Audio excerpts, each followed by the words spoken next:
Para daw po matulungan tayo na magdesisyon sa ating buhay, sabi ni San Ignacio de Loyola, imaginein daw po natin na malapit na tayong mamatay. Ano daw po ang ano daw ang maaring masabi ng tao sa atin? Or even pag namayapa na po tayo, dun po sa puntod, ano pong ilalagay doon pagkatapos ng inyong pangalan? Hindi ko sure kung uso po yan dito sa Pilipinas. Matagal-tagal na rin po ako hindi nakabisita sa sementeryo, pero sa Australia may mga ganun po, no? Lalagay pangalan, tapos loving mother and daughter. Ganun. So kayo po, pangalan ninyo, tapos ano pong gusto niyong description sa baba? Sige po, isip po kayo. Curious po ako kung ano po ang maisip ninyo.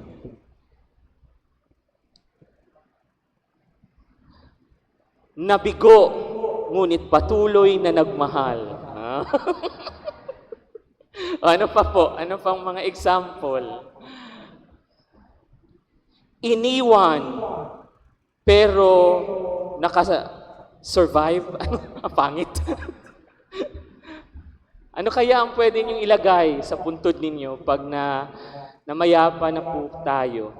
Napakahalaga po ito at very helpful na suggestion sa atin ni San Ignacio dahil sa paraan pong ito, natutulungan tayo na magkaroon ng linaw kung sino ba talaga tayo at kung paano ba tayo talaga tinawag ng Diyos. Dahil tinawag po talaga niya tayo.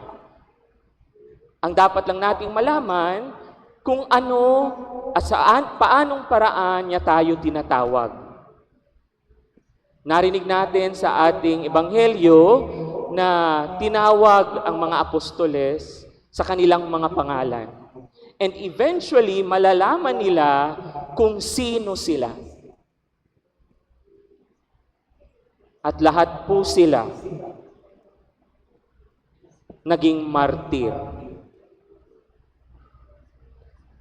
Baka po, pangalan nila, naniwala, sumunod, namatay.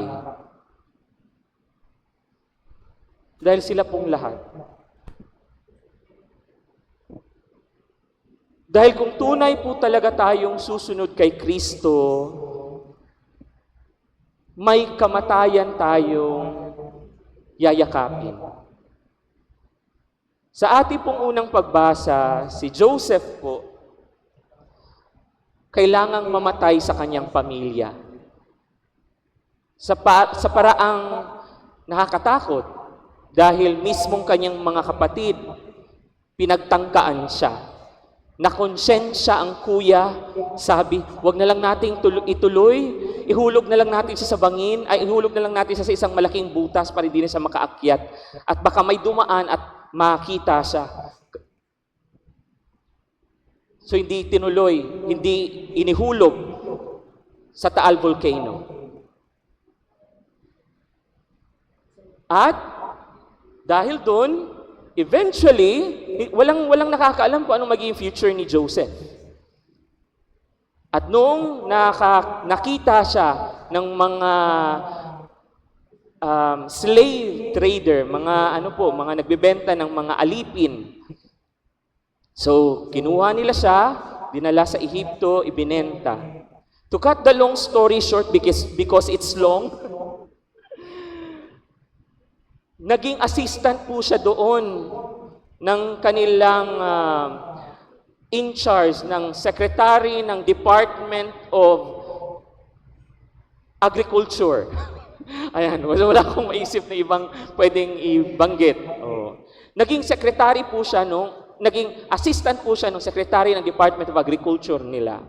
At dahil sa talino niya, nakatulong siya ng malaki upang maisalba sa gutom ang bansang Ehipto at makatulong pa ng higit sa iba pang mga bansa. Katulad ng mga tribo kung saan nabibilang ang kanyang pamilya. Kaya eventually, nung nagugutom na ang kanyang pamilya, pumunta sa Ehipto, Ayun. Maraming drama. Kung may time po kayo, basahin niyo po. No? Kasi nakaka-amaze po. Parang telenovela yung bahagi na yun ng kwento. Pero ito po ang maganda. Dahil siguro, posible natin sabihin para kay Joseph. Joseph, the dreamer. Ibahin na lang natin kasi may Joseph the carpenter. Ayan. So siya, Joseph the dreamer na lang. Joseph the dreamer, pinagtaksilan, ngunit bumangon. So, yun, no? Isang magandang pag-describe sa kanyang pinagdaraanan. Ganon din po sa Saint Benedict. Maagang naulila, galing sa isang mayamang pamilya, posibleng military or in the armed forces ang tatay, pero lahat po mga hula lang po ito. Kasi kulang po tayo ng detalye sa kanyang buhay. Puro lang po mga kwento-kwento. Pero paano po natin maaalala si San Benito? Isang mayaman na tao na kinalimutan ang yaman upang tunay na maibigay ang kanyang buhay sa Diyos. Siyempre, ang iba sasabihin, Father, parang sayang naman yun. Papalaguin ko na lang yung pera ko, tapos mamimigay na lang ako. Pwede rin po yun. Hindi naman po kayo sa Saint Benedict. Iba rin po yung kwento ni Saint Benedict. Kayo po, mayaman, pinalago ang yaman, tumulong. Yun yung ilalagay nyo sa puntod ninyo. Pero sa Saint Benedict, kinalimutan ang lahat, sumunod sa Diyos, at nagtayo ng bagong grupo ng mga relihiyoso. Dahil sa pamamagitan po ni Saint Benedict, siya po ang naging tatay ng bagong komunidad ng mga relihiyoso. Noon, kapag gusto mong maging relihiyoso, pumunta ka sa disyerto. Hindi nag-uusap yung mga kalalakihan. Naisip ni Saint Benedict, paano kung sa isang bahay na lang tayo, magkasama tayo? Yun. So sinimulan niya ang mga monastic community. Nagtayo ng bahay kung saan nandoon yung mga tunay na gustong sumunod kay Kristo. At nagpapasalamat tayo kay Saint Benedict dahil sinimulan niya yun. At ang dami na ngayong mga relihiyoso na ang primary mission sa buhay, manalangin. Alam niyo po ba na naniniwala ang ating simbahan na kung hindi dahil sa mga relihiyoso na ito, na mga monghe at mongha na ito, na inaalalayan nila sa pamamagitan ng kanilang panalangin ang simbahan, hindi po tayo uusad, hindi po natin kayang magpatuloy.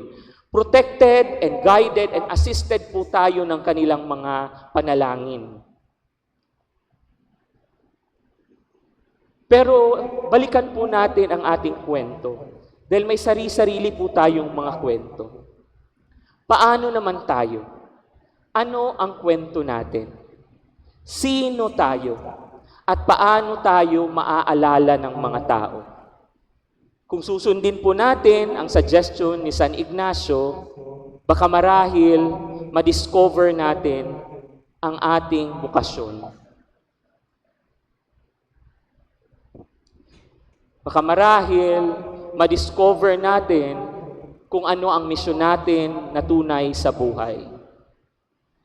Baka makita natin na sa mga natitirang araw na ito ng ating buhay, meron pa palang ipinagagawa ang Diyos sa atin. Ang pagtawag ay patuloy na nangyayari. Paano po tayo tutugon?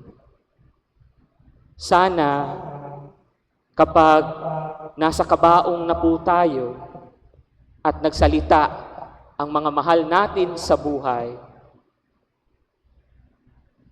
masarap po sana sa tenga ang maririnig natin. Amen.